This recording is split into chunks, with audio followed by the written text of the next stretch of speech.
So welcome everyone that has joined us. And so we're going to get started today just so that we have enough time to hear from our wonderful presenter and get through all her amazing slides and have time to ask and answer questions at the end. So I want to thank you all for taking the time out of your Thursday to join us at the Center for Maternal and Family Health here at Morgan State University.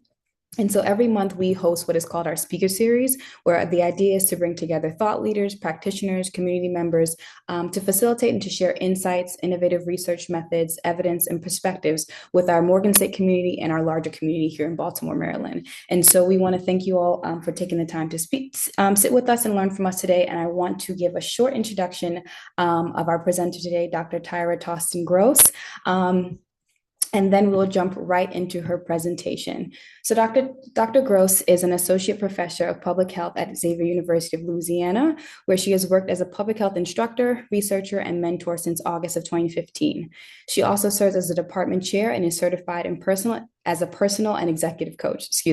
Dr. Gross is particularly interested in maternal and health disparities along the lines of race, age, and income, as well as how these factors overlap.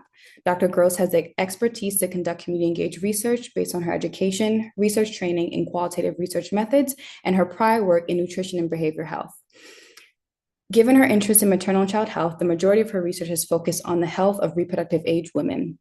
Some of her current research projects include exploring the maternal health of postpartum Black women and understanding the impacts of natural disasters on maternal and child health in Louisiana. In 2024, thanks to a fellowship from the UNC National Maternal Child Health National Workforce Development Center, she launched the MA Career Lab at Xavier, the Maternal and Child Health Research and Engagement Lab. The goal of the lab is to mentor students and build partnerships with the community to advance MCH in Louisiana and beyond. Dr. Gross is a proud wife and mother of 4 spunky kids and an aspiring entrepreneur and philanthropist. So thank you, Dr. Gross, and I'll cede the stage to you. Hello. Good afternoon, everyone. I'm looking at our participant count, and it looks like we are an intimate group. So I'm not sure if y'all normally do questions throughout or conversation throughout, who might prefer that method, but I am happy to, since we're a more intimate group, I'm happy to kind of like pivot a little bit as we go. So I'll go ahead and start sharing my slides. So Dr. Gross, we actually have 14 attendees. I don't know if you can see them on the other side. I think I can just see us. That's okay. I can see as the number goes up, I can see, but hey everybody, hey from New Orleans. Hey from New Orleans. The weather is nice right now, but people are definitely experiencing allergy season. All right, let's get to it. So, expecting the unexpected. I love this title. I will give a shout out to AI. I wanted to come up with a witty title, and your girl is not that witty, but I thought expecting the unexpected was pretty cute. So, a research agenda to increase emergency preparedness for maternal and child health. So that's the title. And I am Dr. Gross. So I'm going to tell you a little bit about the My Share Lab. It is an acronym, so I'll break that down for you. I have a little icebreaker story, tell you the personal connection to this work, because I've always wanted to be the type of teacher, scholar, researcher, community advocate that, is working on issues that I feel connected to, and not just hypothesis testing or, oh, this was in some report and it sounds like it's fundable, but actually draw on my lived experience and the lived experiences of those that I love and represent. So we have a little background information on perinatal preparedness, and then I'll talk to you about my current research agenda and how I kind of, I won't say fell into it, but kind of how it made its way to me, if you will. And then give you a closing charge, because this is such a hot topic, pun intended, but, extreme heat, tornadoes, thunderstorms, blizzards, there's so much going on. So I want to make sure we all feel invited to the table to do this work. So the My Share Lab, yes, here in Louisiana and New Orleans, we throw in random French words at will.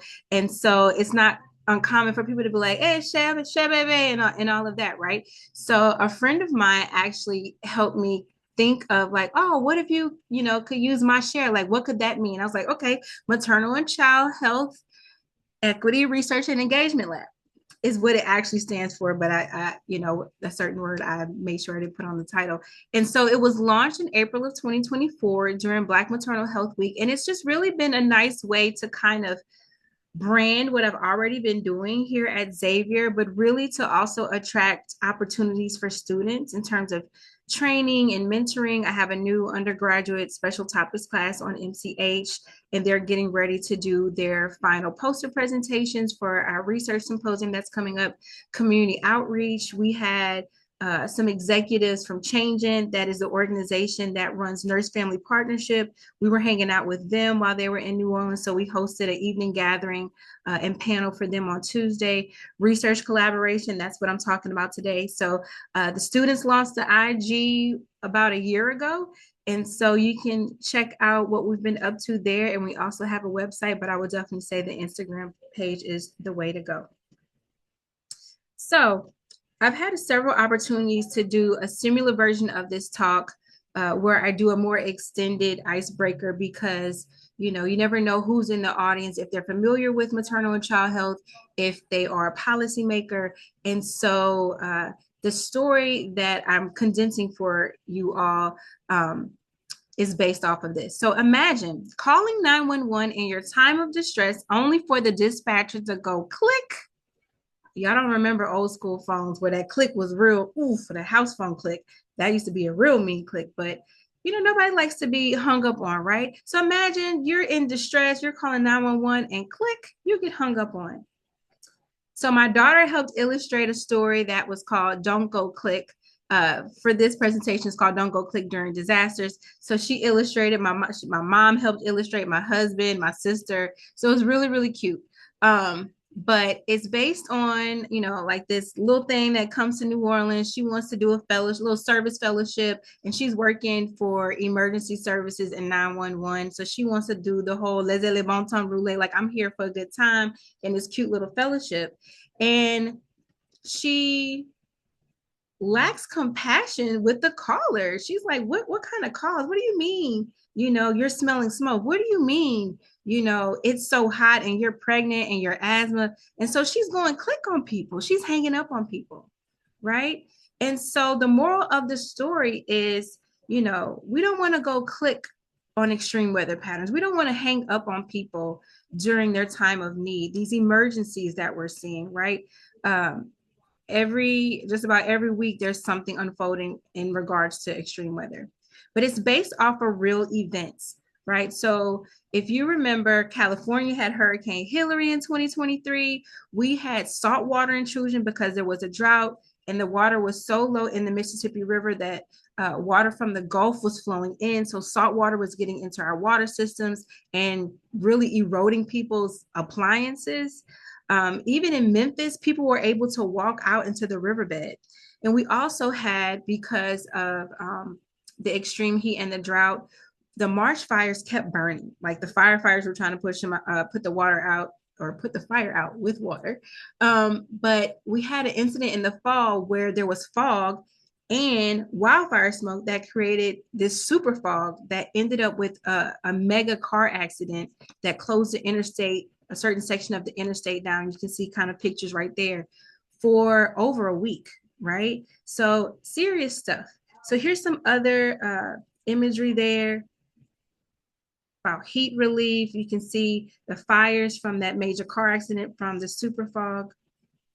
But it was actually also based on a real rogue 911 dispatcher we had a few years ago in New Orleans. Very embarrassed to say that. But in the article, right, someone wrote, 911 is designed to help you and assist you. It shouldn't be to hurt you. What is most important that the first call is answered quickly and processed to initiate a public safety response. So as our communities are crying out about what is going on in terms of tornadoes, floods, what have you, right? We should be quick. We should be quick to respond to the needs. So who will answer their calls and cries for help before it's too late? It's us, right? It's a lot of us that are doing the work in collaboration with the community. It's a lot of birth workers, doulas, peer counselors, those that work with WIC, those that work in community clinics, they're really the ones that are showing up because it's truly a gap in state level disaster response and also federal disaster response, prioritizing perinatal populations. So why do I care personally? I'm not a crunchy granola doomsday prepper. I'm not. I have always been fascinated by extreme weather and when there was a hurricane and different things like that, being born and raised in the bayou. So here's a family pic. This is my squad. I think this was Christmas 2025. So we went with kind of like the little athletic sweater theme there. But before we had our last kiddo, we found ourselves evacuating with 3 kids to the neighboring state of Texas as Hurricane Ida was approaching. If you look at the bottom, you can see I actually made a hurricane activity packet for my kids because I'm like, what does a scholar do when your anxiety is like this, but you want to keep calm for your kids? You make a hurricane activity pack. So I made this pack with our evacuation map. So 1 star is for Houston, 1 star is for Galveston. You can see the little hurricane coming. The 3 different houses are our house, my parents' house, and my in-laws' house. So showing them kind of like, and the kids, they're just thinking we're going to Texas to have fun. We went to Rainforest Cafe. We did what we could with enough money, but you can see some of the damage that we had to our house. And what's interesting is this storm hit in 2021. I got pregnant with number 4 in 2022. We did not have our hurricane damage fully repaired until after I gave birth to baby number 4, and it was around Easter. So he was probably about 3 months old. So I spent my whole 4th pregnancy, dealing with hurricane damage, insurance company going bankrupt, and all that jazz. So I started exploring resources, and there was this webinar about, parenting, around this time. And I also want to give a shout out to a colleague that I'll be seeing next week for her symposium. She wrote a book called Climate Anxiety and the Kid Question, about people's questions about, should I start a family? Like, the world's on fire. It's so many things are going on. And I took a screenshot of what some other parents and people were saying during this webinar.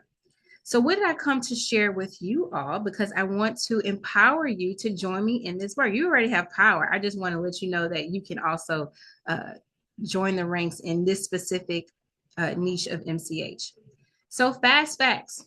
Extreme weather events are increasing in frequency and intensity despite geography. Told y'all we had wildfires. Earlier this year, we had earthquakes in North Louisiana. So we've literally seen it all just about.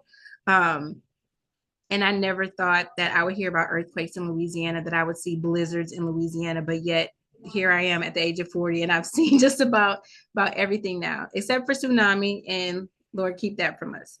Black and brown communities globally are most vulnerable when we think about redlining, when we think of how cities were developed and how housing was placed for those that have more resources and those that don't have as many resources. Pregnant, postpartum, and families with young children, so thinking of age 2 and younger, are also most vulnerable because it's a period time of development, right? So these events have extreme impact on mental health and also children's development, right? So there's also this huge chasm or this gap between the folks that are doing the MCH work, scholarship research, and those that actually are responsible for emergency and disaster response. So I like to illustrate it like this, right? So the MCH folks are over here like, hey, we need your help. And the emergency and, disaster experts, they have their plans and they're like, we have something for everybody, but there are unique needs for the populations that we care about and serve mostly. So we need to be the folks helping to build a bridge between these 2 communities. So something I want you to know, if you don't already know, is that natural disasters are only one of the 3 types of public health emergencies that the CDC talks about. We're thinking about the others are outbreaks and also think about anthrax, bioterrorism. But there are 4 phases to managing disaster.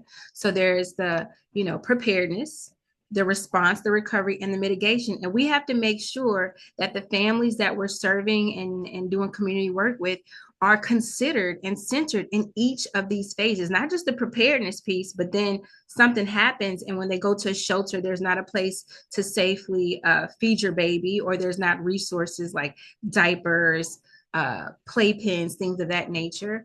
Or, recovery, where are people going to get prenatal care? Where are they going to go for their postpartum follow-up, right? Especially if they've had something like preeclampsia. So this figure is from an article by a colleague of mine, Dr. Emily Harville at Tulane. I know it's got a lot going on, but it's just a good illustration that there's a disaster, right? And then there's short-term effects, long-term effects, and things that mediate that are healthcare access, stress and mental health, and behaviors. And you can see all the kind of consequences that can happen, right? And so I encourage you to check out the full the full article. The citation is down below. This is by Dr. Emily Harville at Tulane, and she's done a lot of research on the BP oil spill and on Hurricane Katrina and birth outcomes as a result of that. So definitely a thought leader in this field. So let's see, January 2025, I was invited to go to North Carolina for a summit that they were doing on environmental health and Black health disparities. And so this was already coordinated before they got hit by Hurricane Helene. So I felt very blessed and honored to be able to go have conversations about that about a year ago. So if we think about the March of Dimes report card, North Carolina has a D+, which is much better than what Louisiana has. Nobody aspires to have a D unless you're trying to graduate. And we have a lot of students right now. I tell them, like, just get a D and you'll be done.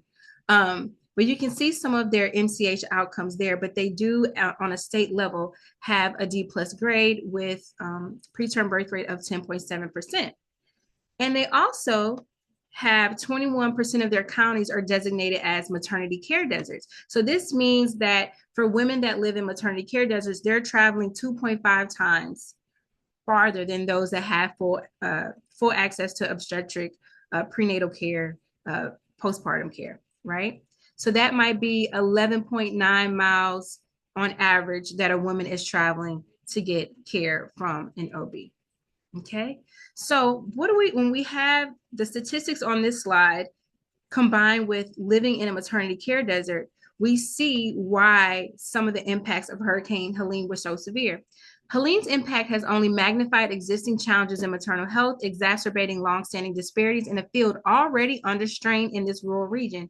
A maternal care desert marked by significant OB-GYN clinic closures and maternity wards that limit access to essential maternal and prenatal services. Here you can see screenshots of different news articles. One was on a pregnant woman that went into labor during Hurricane Helene in Georgia, and then also one that survived Helene by clinging to a mattress with her dog. Another quote, "We advocate for a focus on pregnant women and children." You can see the rest of the quote there, but these little precious ones are considered the youngest Helene victims. And so I share this because no one would think that North Carolina would experience a hurricane until it did, right? So we have to start thinking non-traditionally when we think about disasters and where they hit, and are they ready? A lot of us have probably been to Atlanta. Atlanta's very hilly. It has a lot of trees. Atlanta's, not probably where you want to be for a hurricane because it's hilly, right? There's a lot of trees. And so we see what happened to North Carolina is a lot of what I just mentioned. So what about in your area? So thinking about Maryland, you have a very similar report card for 2025 that North Carolina has. In terms of maternity care access, women aren't traveling as far for obstetric care. Women living in maternity care deserts, though, are traveling 2.8 times farther. But I've seen some recent headlines this month about "this is not your grandmother's thunderstorm." And I thought that was such a dope quote because our grandparents are probably like, I don't know what is going on in the world with y'all. But there was a state of preparedness declared for Maryland recently around severe storms and possible tornadoes. So where hurricanes give you more advanced warnings, tornadoes actually do not, right? Earthquakes actually do not. So it's not just kind of like this culture of preparedness, like, oh, something's coming in a few days, but what if something happens today? So helping people be prepared, on a day-by-day basis. Extreme heat. So Climate Central has a whole report on pregnancy heat risk days. And so your area is on the upper end of that. So 12 additional days of extreme heat for pregnant folks, right? So I don't know if you've ever been pregnant in the heat of summer. I have, and it's not fun, right? So definitely something to be thinking about in your area, not just blizzards and extreme cold, because y'all definitely get, colder weather there.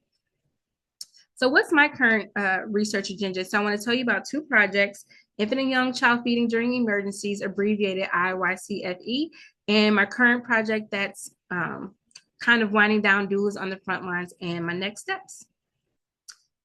So shout out to my main community collaborator, Birthmark Doula Collective. We had a funded project called Evaluating Infant and Young Child Feeding During Emergencies, supporting a low breastfeeding population. That low breastfeeding population is the state of Louisiana. And so this work was based off of a doula response during Hurricane Laura, which was in 2020. So we know COVID was also going on in 2020. And also a response that doulas locally did during Hurricane Ida, which was almost a year to the day after 2021. The only is Hurricane Laura hit a different part of Louisiana, and so people were evacuating to New Orleans during the pandemic versus Hurricane Ida was coming for the New Orleans area and people were evacuating out or sheltering in place. So as the doulas were kind of doing their response, they noticed that no one was doing proper, infant feeding assessments. And so as doulas do, they got to work. And so they had kits for those that were formula feeding and those that were breastfeeding. And you can see some pictures from some of the shelter and resource centers from the hurricanes. So I also want to let you know that they have a whole infant ready program that's trademark on emergency feeding. They have through lactation education resources, they have a course. I think it's about $25. And they also do live training and in-person training. But what our project was really focusing on was their 24-hour hotline that they launched for perinatal support and infant feeding support as a hurricane is coming ashore and in the aftermath of a hurricane. So this was a CBPR project, or community-based participatory research project. It was, how much funding did we have? We didn't have a lot of funding, but what was interesting is originally we were supposed to focus on one storm, and then Ida came and we took a step back and said, now we have an opportunity as we recover from Ida to consider both of these storms. And we were funded by a group that's called La Cats here locally. So our research methods, and I'll also show you the citation in case you want to refer to the whole paper. We did a content analysis of hotline call logs. So when parents were calling in and the doulas or the lactation folks were answering the phone, they were taking, brief little field notes to try to connect them to resources and make referrals. We also did follow-up focus groups with those that staff the hotline, and we tried to get more people, but since this was almost like a retrospective project, right? Going back to those that called the hotline, people were not necessarily receptive to the text messages. And I think Google Voice flagged us. So we had to pivot. But we did 2 interviews with callers that were served during Hurricane Ida. So big chart, but it's broken down by each storm. So Hurricane Laura, that had 62 calls. And again, the evacuation location for this storm was centralized to New Orleans. So people were from a different part of Louisiana coming to New Orleans and trying to find resources, versus Hurricane Ida, where a lot of the doulas themselves evacuated. And so they had a partner organization that people were based outside of the area that were manning their hotline. So again, this is an opportunity to replicate something like this in your area. So you can see that people evacuated all over the Gulf Coast or the parts of Louisiana. But what I want you to know is the number one supply that was requested was formula. But what happens if water is contaminated? What happens if you don't know how to transfer your WIC benefits across state lines? Or formula supplies are limited because shipment hasn't come in or what have you, right? So again, breastfeeding is food security, for before storms, during storms, and after storms. There were so many other things that we learned and explored, but really just knowing that babies were probably without formula and how stressful that makes already a stressful event was something we took away from this project. The themes from the focus groups and interviews: family vulnerability. So the two moms talked about their how vulnerable they were. Social media networking works. How did people learn about the hotline? How did they get information out to community members about the hotline? Brief staff training. They're already doulas. They're already lactation folks. So it's really just kind of like how, for certain calls, what referrals might be made, what recommendations we might make. And then the helper versus the help. So again, like I said, for Hurricane Laura, the doulas were localized here in Louisiana versus for Hurricane Ida, where they were evacuating themselves and had to rely on the assistance of an outside organization to run their hotline, and kind of like the blessing and also the burden that was, because like, do they know everything about our area? Do they understand, our people? Will they make the right referrals? But kind of, having to leave it up in the air and hope for the best. So just a Venn diagram on what resources and support will be helpful for pregnant and parenting families during emergencies. There were also some calls that were, or interviews done with stakeholders.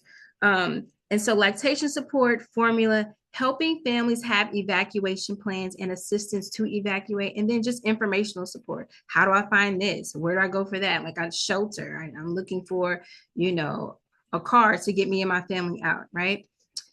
So check us out in the Journal of Human Lactation, Flex, because that was such, that was such a hard paper to get out, but we are very proud to get it in that journal. So that was kind of the foundation for the Doulas on the Frontline project that I have now, funded by Sister Song. And we call it Doulas on the Front Lines because, as I mentioned before, we recognize that doulas were kind of filling this gap, as they do in maternal and child health, right? And they had some lessons learned around disaster preparedness. And it was the doulas that were then telling the city, the state, and other cities and states about how to better serve families during the perinatal period during disasters. So the first goal was to develop educational workshops on disaster preparedness for doulas and birth workers in Louisiana and beyond, because the ones that we've done are on YouTube, and so people are able to access that. Design disaster-related preparedness study tours to Puerto Rico and the USVI. So I'll let you know just briefly about that. So why did we want to, be in solidarity with Puerto Rico? Well, being from Louisiana, I've always been curious about, they experience hurricanes, but they get hit sooner than us. And also they're islands, right? These are people of color living on islands. They're American citizens. They don't get to vote. So I've always been curious about Puerto Rico and the USVI. So this is, 2023. This is a PRAMS report about pregnant women's experiences during and after Hurricanes Irma and Maria, because both storms hit in 2017. So you can see here that losing electricity was one of the highest things, not feeling safe, having trouble getting food, trouble getting clean water. So again, going back to formula feeding, if you're have powder-based formula, you need clean water. Trouble getting services or disaster relief. So also important to note that 13% experienced postpartum depression symptoms, 30% missed prenatal care. And most hurricane experiences were associated with an increased prevalence of, postpartum depression symptomology. Okay. And the two that had the biggest association were difficulty getting food and feeling unsafe. And that can be for any disaster, right? It doesn't just have to be a hurricane for someone to feel unsafe or have trouble getting food. That can happen in a blizzard. That can happen after a tornado. So this is by Dr. Jefferson from 2022, and there's very few published literature on health in the USVI, so I was very appreciative of this report. But she kind of categorizes what were some of the risks facing pregnant women during hurricanes in 2017, and then also the resilience, right? Like, don't just tell us how risky and vulnerable we are, but tell us like how people made it through, how people adapt, how people coped. So I encourage you to look up that full article. But an important quote she says is, as the frequency of the most intense hurricanes is expected to increase, and again, this is not just hurricanes, Clinicians, governments, and health systems should work collaboratively to implement hurricane preparedness and response plans that address pregnant women's unique needs and promote optimal maternal infant health. So for doulas on the front line, we did have some educational workshops. So our activity was a threefold perinatal health and preparedness webinar series, and that was in partnership with Health Connect One. Why? Because they are a community-based doula training network. So they had access to a population beyond Louisiana, and they also were able to provide tech support to really, help with publicizing and kind of getting the analytics of the webinars. And I'm on their research advisory board, so I felt really helpful or thankful for their help. So 3 90-minute virtual webinars. This is the flyer for the first one. These were shared on listservs and social media so that we could have a national audience. Even though our funding was specifically for Louisiana, why not have a wider reach? So we used the Zoom webinar feature, and we had enabled chat and Q&A. So we had 2 people doing tech support. I was the moderator, and then we also had different panelists. So attendees were sent a post-evaluation report, and then we were able to put the recordings available on YouTube for people to go back to or share later.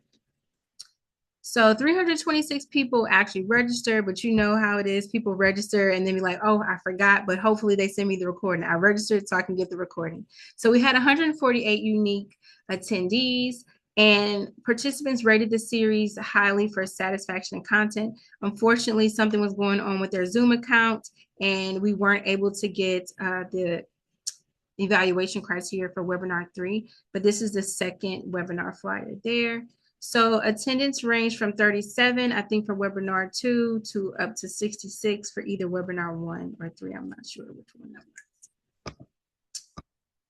So some of the key themes that emerged from the evaluations report were how essential birth workers really are in climate resilience. And this isn't limited to doulas. It might be community nurses. It might be childbirth educators, but really those that are kind of doing birth work at a community level. So not your OBs and your clinicians that kind of only, do work inside of hospital systems.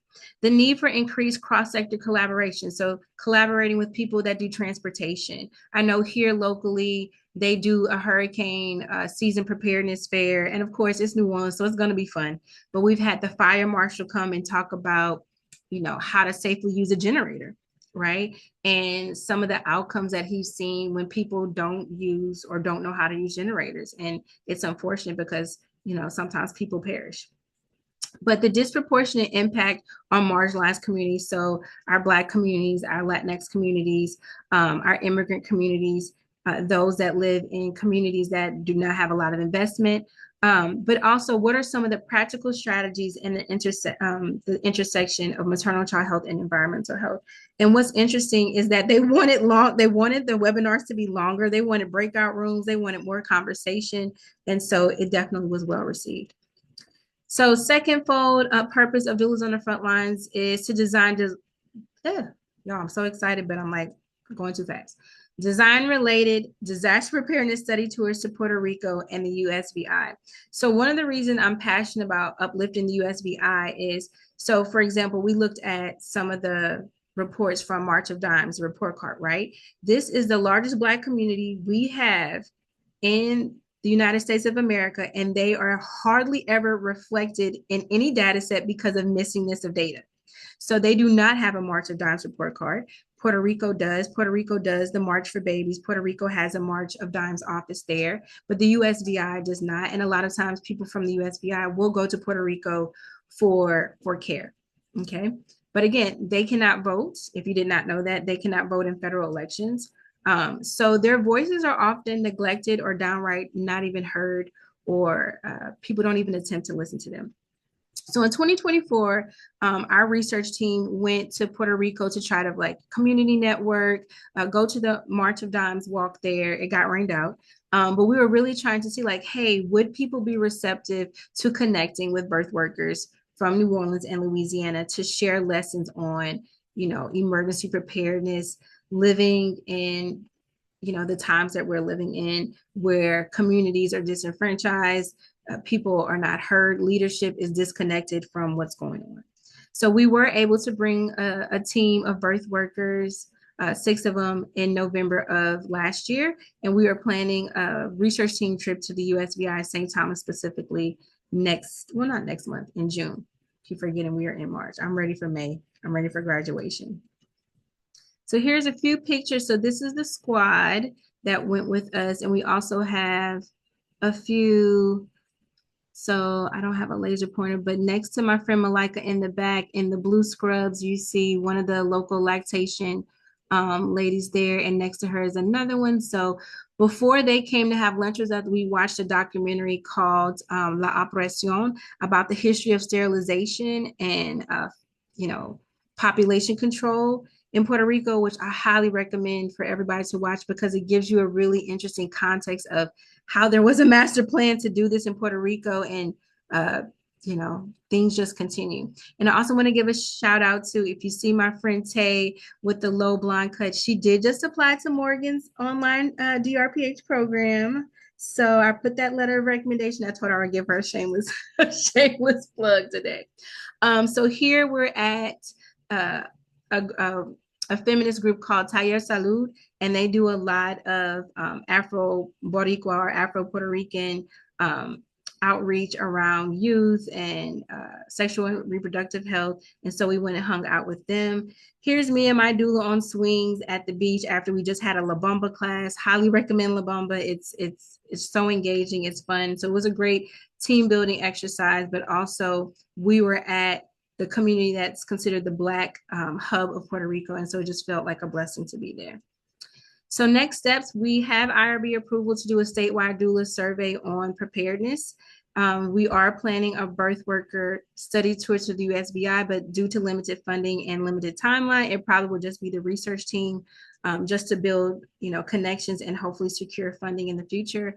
We have put in pilot grants for doula training in the USVI. I am drafting pilot grants with University of Puerto Rico to kind of compare what's going on there versus here. So definitely, casting vision for the next things that I'll be up to.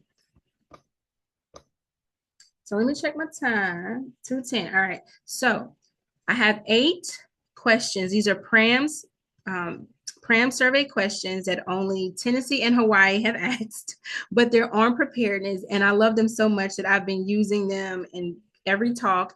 And for the upcoming proposal I'm writing with University of Puerto Rico, we're trying to see what if we take these 8 questions and use them in focus groups and then kind of design something educational from this. So these 8 questions, I think every state should be asking at this point, but we can always use them at the community level. All right, so you can put yes in the chat. You can give me a thumbs up reaction. We're gonna go through all 8. I have an emergency meeting place for family members other than my home. Oh, that face. Okay. Okay. All right. Number 2, my family and I have practiced what to do in case of a disaster. And I'm not specifying disaster, so whichever one is coming to mind. All right. 1 thumbs up, another like OMG, kind of like, oh, shame, shame face. I have a plan for how my family and I would keep in touch if we were separated. Okay. So if any of these are making you feel some kind of way, just know that that's an action step that you can take, right? I have an evacuation plan if I need to leave my home and community.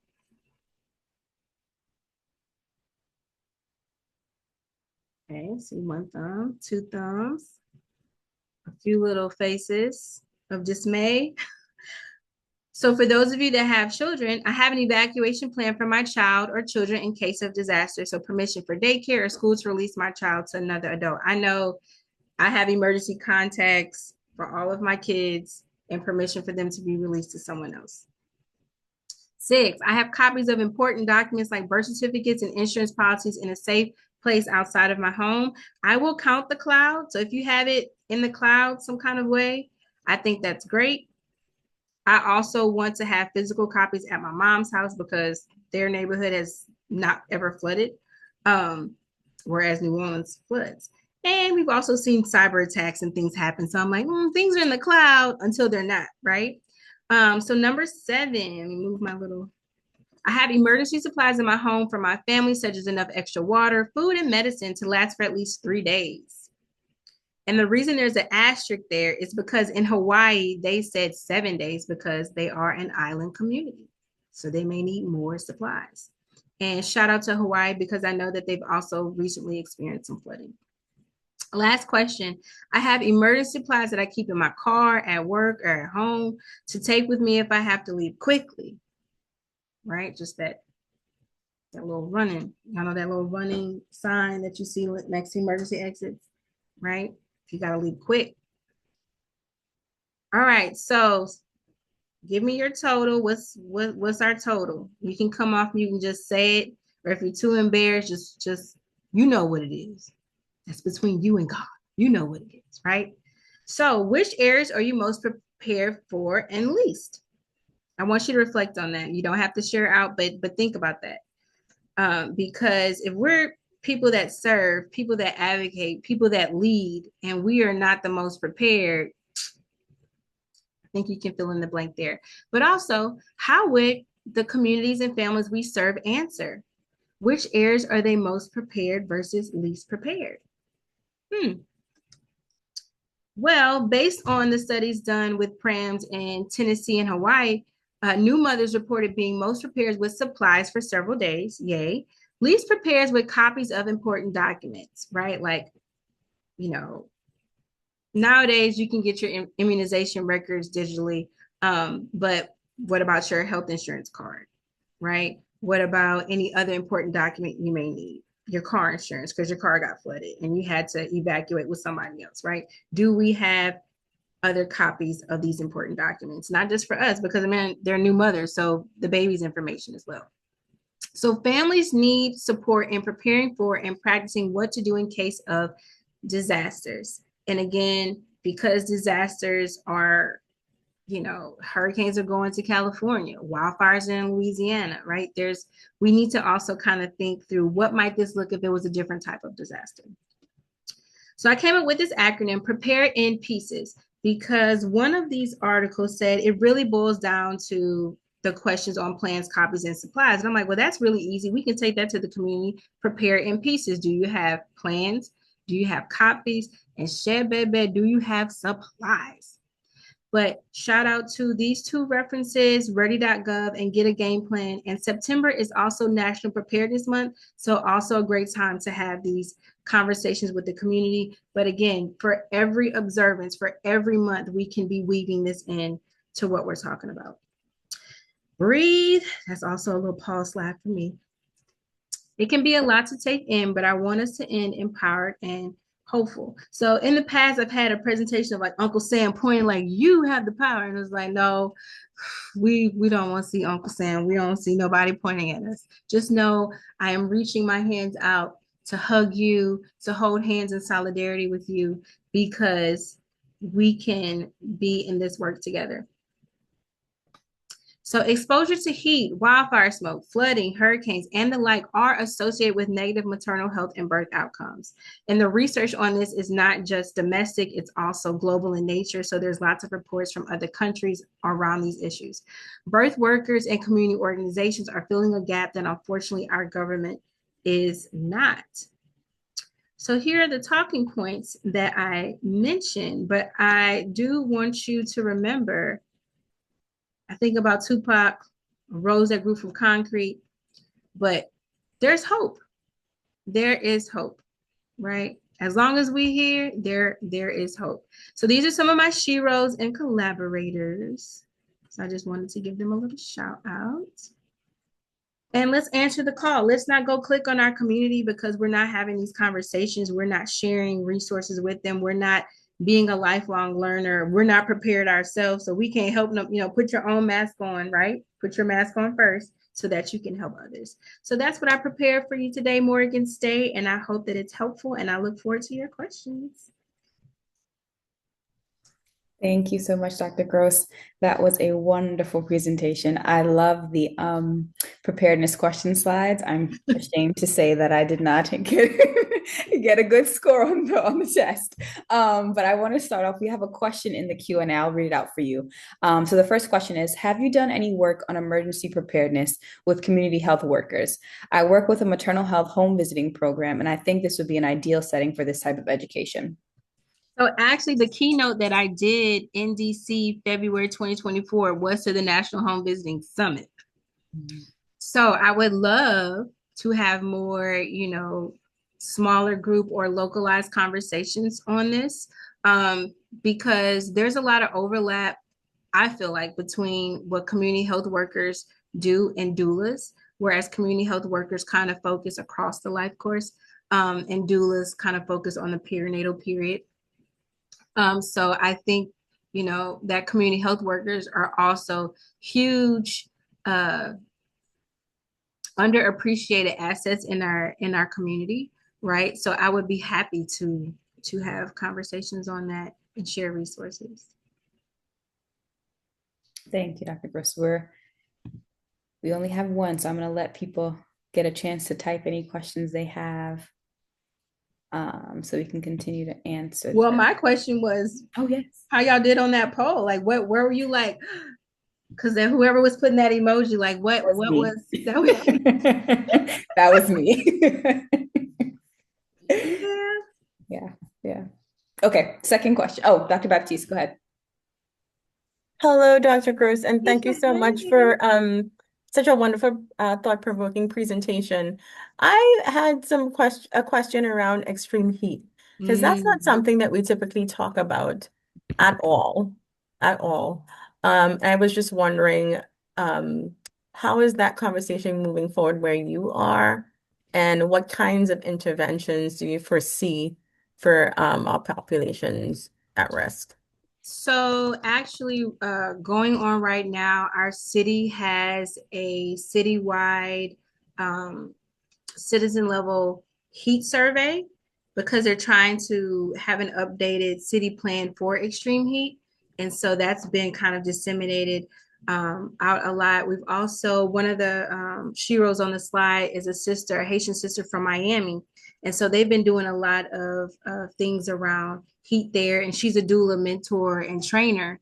So she's been sharing some resources from their community on what they've been doing around extreme heat. And I think what's interesting for us down here is versus, I also would check out Arizona, because I have been, for the last kiddo, I was coming off of COVID and I was pregnant first trimester, and I went to a training in Arizona, and I was like, how do people live here during the summer? And so they've been dealing with extreme heat though longer than anybody else, but it's a dry heat, whereas ours is, more humidity, and then we also are hurricane prone, right, and flooding prone. So I think it's not just it's hot, but we think about from a social determinants of health, social drivers of health.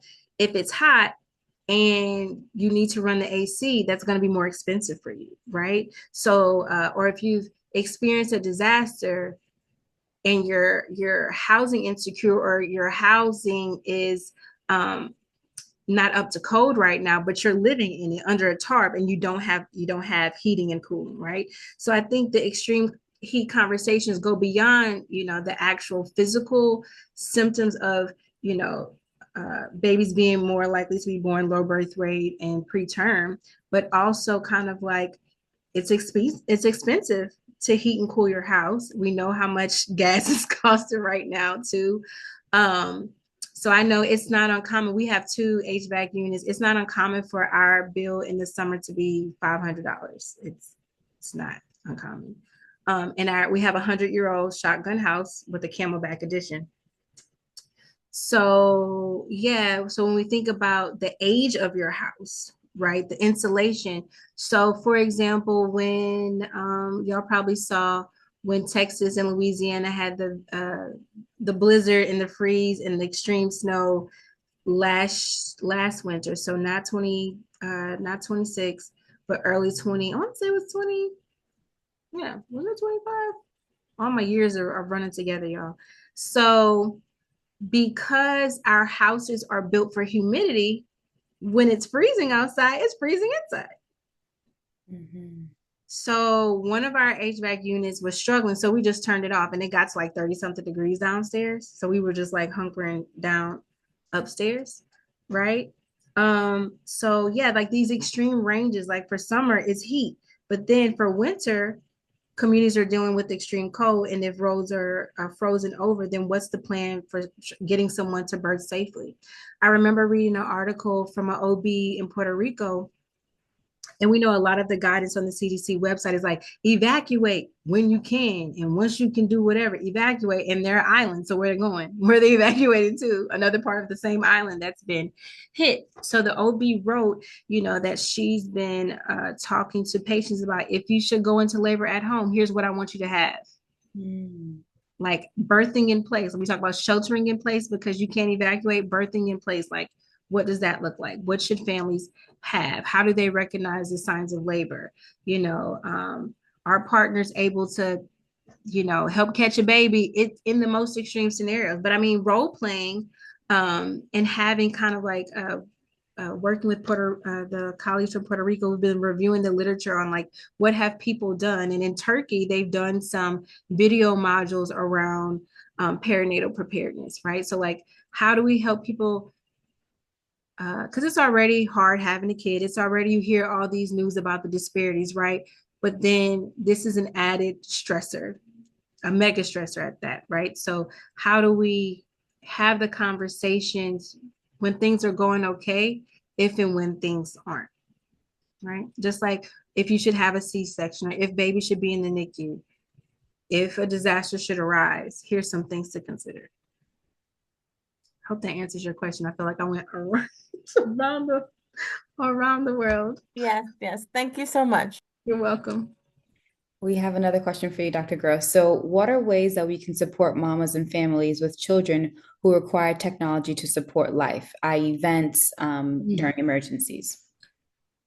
So there's a local organization here called Saw's Light, and they are a NICU family support and family bereavement organization. And so at a summit, I want to say in 2024, we had a panel on NICU preparedness. And there were some parents that shared, well, they had to evacuate, but their baby had just gotten out of the NICU and he needed, you know, certain supplies, right? And so they say it would be really great if healthcare providers or community folks could pre-map out evacuation strategies and pre-map out these plans so that families don't, when things are super stressful and really acute, they don't have to do that thinking. So for example, for us, if we know a storm is coming this way, a lot of people go to Houston or Texas because there's so many hotels there, right? And Houston's about 5 to 6 hour drive, depending on traffic. And we know it's the largest medical complex in the world. So there's going to be specialized care there. So kind of mapping out, if your baby has its needs and you need to get out or evacuate, here's where to go. Mm. Right. But it's also, talking to, like, if your baby's in the NICU, sometimes families evacuate without their child. So I think for those with very complex medical needs, it's, definitely an individualized conversation that needs to be had. But I think there are larger things. We know our community experienced preterm birth, more than others, right? So if you have a fragile baby, if you have a tiny baby, here's some things to consider, right? I think those can be larger conversations, and we don't have to reinvent the wheel on that. Thank you, Dr. Gross. We'll keep it open for one or two more questions. I know we have 4 minutes left in our conversation today. But if anybody has any other questions or thoughts, I know we know the chat is closed, so please, if you have any questions, thoughts, or comments, just leave them in the Q&A, and we can be able to see it that way as well. And I'm also just curious, like, what did people take away? Or what did they learn? Because I think Dr. Patrice Roberts said, like, we're not having some of these conversations, like extreme heat. That's why I wanted to let y'all know about that report, because there was a news special on it. I forget what channel, but they were talking about that report and the extreme heat issues during pregnancy for those in the DMV. And that's how I learned about the report, actually. So I'm gonna drop that report.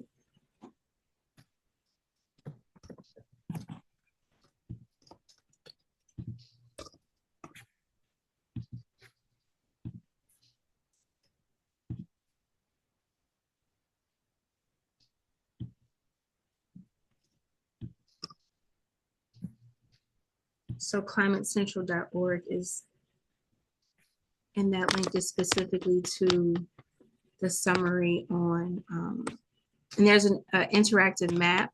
So you can look at other areas. Like if you have someone doing their dissertation and they're from Arizona, they can hover in on Arizona. So for Arizona, it's 20 days of extreme heat have been added by extreme weather pattern changes, we'll say.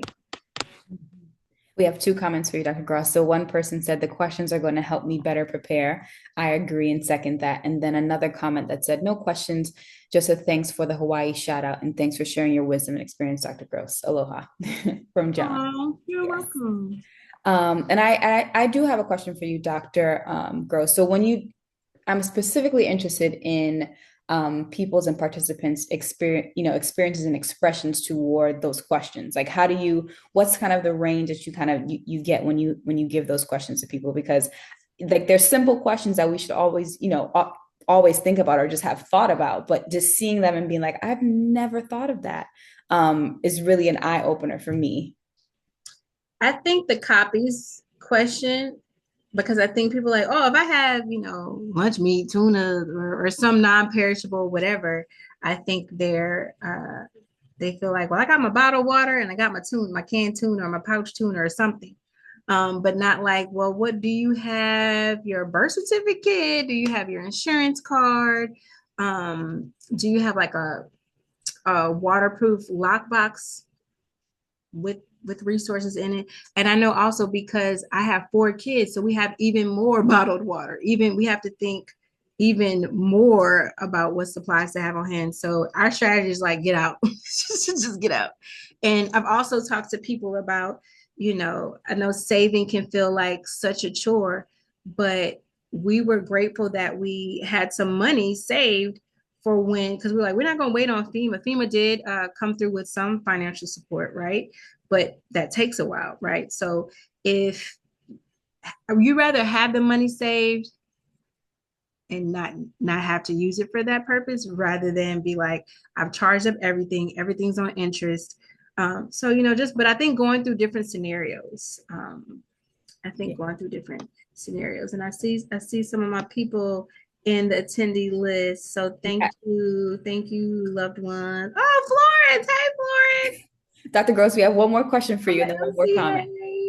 So someone said, what does the research say of extreme heat and severe maternal morbidity and how to navigate that in an emergency preparedness situation or just in general with your healthcare provider / doula? And I know we're at time, so people have to. So you mean if someone they have severe maternal morbidity because of extreme heat exacerbated something they already have? Because I feel like that's what is happening, right? Things that we already see in our communities: preterm birth, low birth weight babies. If you already are vulnerable, this is making you more vulnerable. It's making more people vulnerable. Mm-hmm. So it's exacerbating everything. Thank you. And there's I wish I could find it. There was some researchers, I want to say from China, that used some extreme temperature. They did this study where they were trying to see what are the critical windows when it's cold and what are the critical windows when it's hot, for those that have given birth, right? So I'm trying to see if I can find that reference. If I can't find it during our time, because I know we're at 2:32, I can send it to you to send to attendees. Yes. And so just to close us off, we have 2 comments. So one comment for you, Dr. Gross, was thank you so much, Dr. Gross. Today was great. Thank you for the shout out. Love always. And then one comment that I think that's really, really important that I would love to end on is a person said, one takeaway is that we need to find better ways to communicate this information to pregnant families.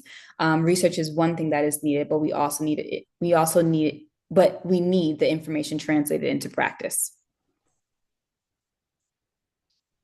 So with that, I think everyone is done. Yeah, like how do I do it in the chat to everybody?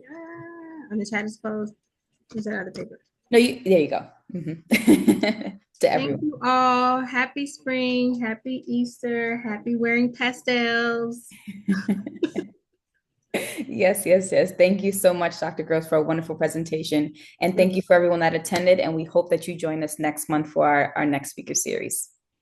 Take care. Thank you. Take care.